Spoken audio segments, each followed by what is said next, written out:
शांतिनगर के पंडित भोलाराम बहुत बुद्धिमान थे और वो राजा के सलाहकारों में से एक थे। उनका प्रतिदिन का नियम गांव की नदी में नहा के मंदिर में पूजा पाठ करना था। शांतिनगर के राजा बहुत ही दयालु और बुद्धिमान थे।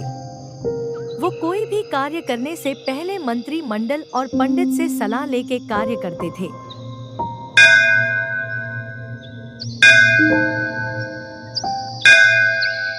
संतरी पंडित जी को बुलाने जाता है। पंडित जी की पत्नी बच्चों के साथ घूमने गई होती है।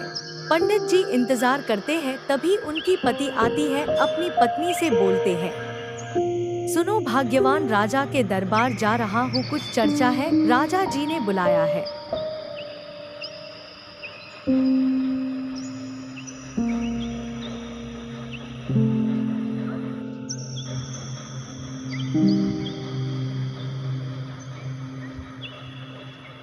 पंडित जी राज दरबार पहुँच जाते हैं।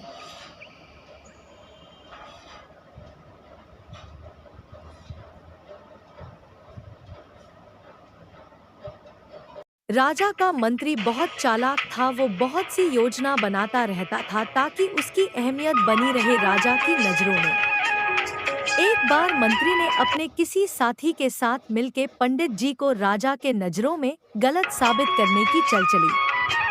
वो एक व्यापारी बन के राजा के पास आया और बोला, महाराज की जय हो।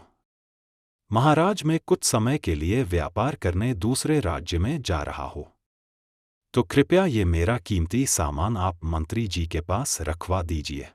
महाराज, आपकी आज्ञा हो तो इसको पंडित भोलाराम के पास रखवा देते हैं। मैं कामकाज में व्यस्त होने के कारण इसका ध्यान रखने में असमर्थ हूँ। आइए पंडित जी, ये कीमती संदूक अपने पास सुरक्षित रख लीजिए, कुछ समय बाद व्यापारी इसे आके ले जाएंगे। ये बोल के पंडित जी संदूक लेके अपने घर चल देते हैं। अपनी पत्नी को बोलते हैं, अरे भाग्यवान, ये संदूक राजा जी का है, इसको कुछ टाइम बाद लौटाना है। कुछ समय बाद पंडित जी देखते हैं कि संदूक में चींटियां लगी हुई है। पंडित को समझते देर नहीं लगती कि मंत्री और व्यापारी ने मिलके मेरे साथ धोखा किया है। नहीं तो संदूक में कीमती सामान होता तो चींटियां क्यों लगती। इतने में मंत्री बक्शा लेने आता है। पंडित जी महाराज को सारा माजरा बता देते हैं।